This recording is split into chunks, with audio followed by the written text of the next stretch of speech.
remember, the orientation here is to the unconditioned. It doesn't mean you're running away from your conditioning.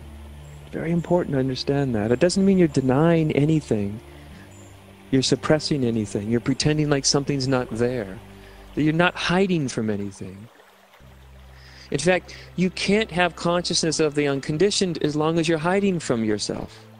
You see? Does that make sense? You have to accept it all. Lock, stock, all of it. The good and the bad of it. Your best thoughts and your most evil thoughts. Your most beatific intentions and your most devilish intentions. You can't hide from yourself. You can't hide from the best of you, and you can't hide from the darkest shadow of you and come into the unconditioned.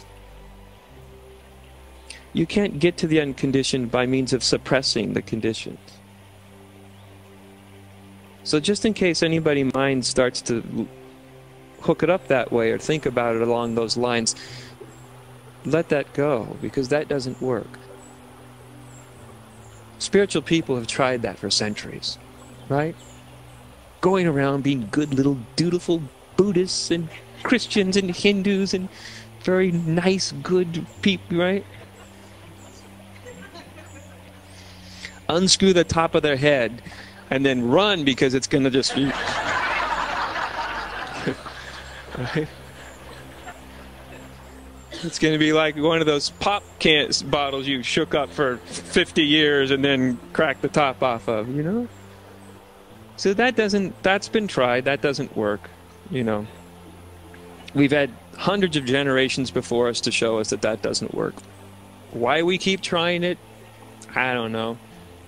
I guess it just seems the thing to do, you know? Some old text said they've been doing it for 2,000 years, hell, why not me, you know? Yeah, but if it worked, wasn't 2,000 years a long enough time for a whole lot of people to get enlightened? Wouldn't the world look a little different than it does if all that stuff had worked? Does it make sense?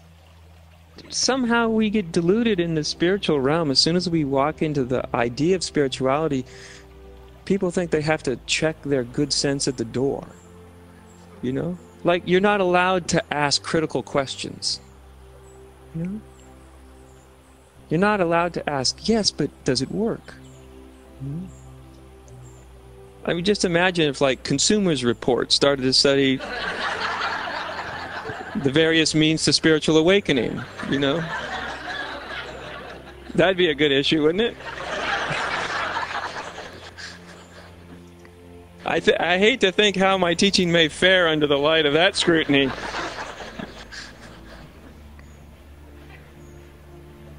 And yet this is also important, you know, not to get sort of a cynical, questioning mind. That's just more of the same conditioned nonsense. That's just more evasion and denial. But it's always interested me that we tend to think when we get into the spiritual realm that we have to leave our good sense behind, that we can't ask reasonable questions. The whole thing about spiritual awakening and enlightenment is you damn well better start asking some questions.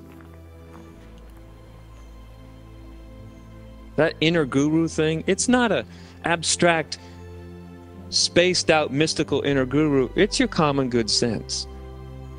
Start there. You've got it. And if you don't think you've got it, it's high time you start to find it.